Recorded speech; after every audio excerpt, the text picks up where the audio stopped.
La nukallifu nafsan illa wus'aha. Bentuk-bentuk syariat ini yang Allah tentukan, hakikatnya adalah hal yang mampu kok dilakukan manusia, bukan hal yang di luar kuasa manusia. Dari situ Allah sampaikan berikutnya, la nukallifu nafsan illa wus'aha.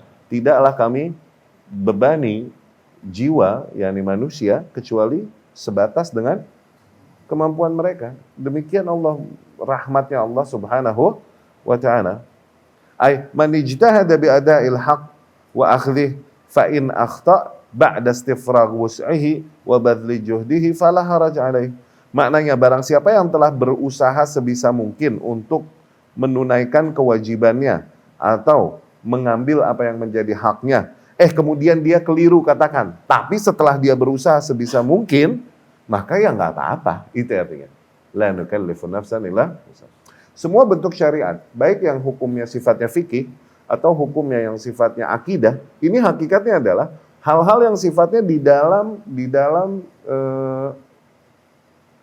masih di dalam frame kemampuan manusia. Nih sekali lagi dogma akidah kita ya.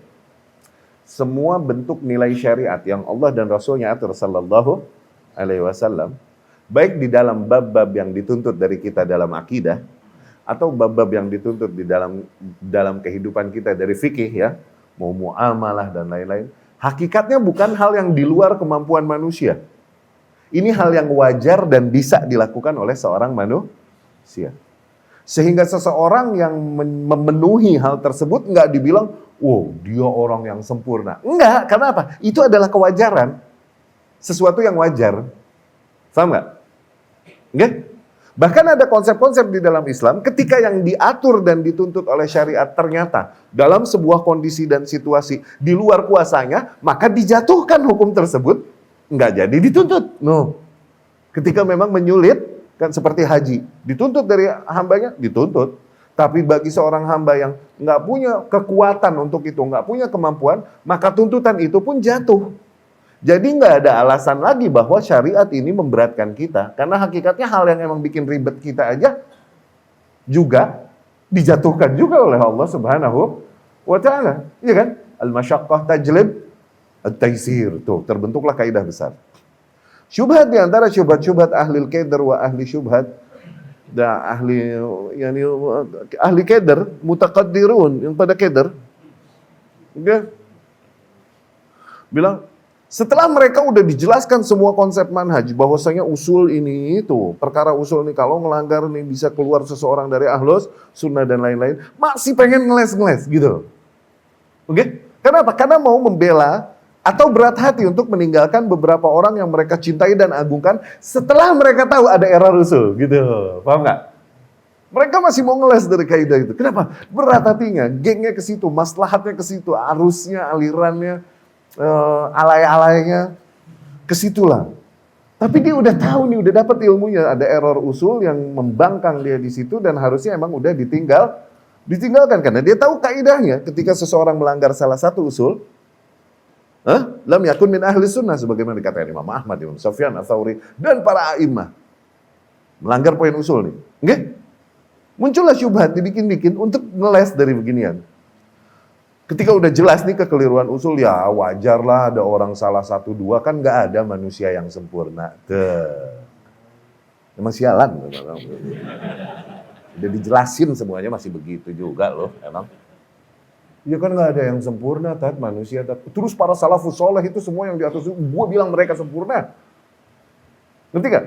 Orang memenuhi tuntutan-tuntutan main Allah di dalam kehidupannya, baik di akidah, di fikih.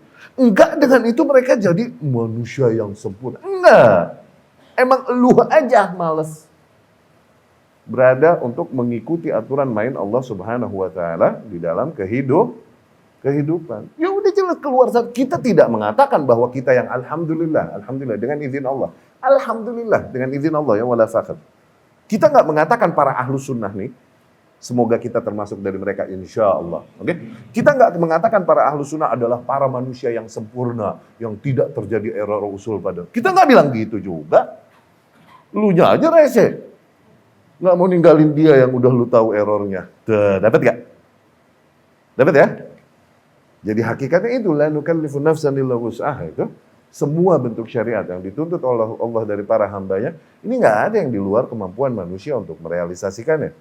Even if there's something, kalaupun ada beberapa kasus hukum, ternyata di luar kemampuan manusia dan menyulitkan manusia, ada lagi bentuk hukum dari Allah bahwa kalau dalam kondisi ribet dan menyulitkan dijatuhkan hukum tersebut. No, ad-darurat lah tubihul mahzurat, al-masyaqqah lah tajlibut taisir, lah didetailkan kepada kalian apa-apa yang diharamkan atas kalian kecuali apa-apa yang kalian kepepet kepadanya. No.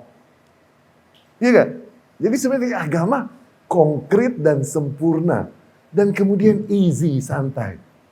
Selalu kita katakan berulang-ulang, orang kalau udah belajar agama, beneran belajar agama ya, terus hidupnya justru nambah ribet, maka kemungkinannya cuma dua. Entah dia salah memahami agama tersebut, entah yang ngajarinnya salah, orangnya salah. Karena nggak mungkin orang belajar agama terus hidupnya jadi ribet, nggak mungkin. Harusnya dia lebih bisa flows di dunia ini, dia lebih bisa ngalir sebenarnya. Iya nggak?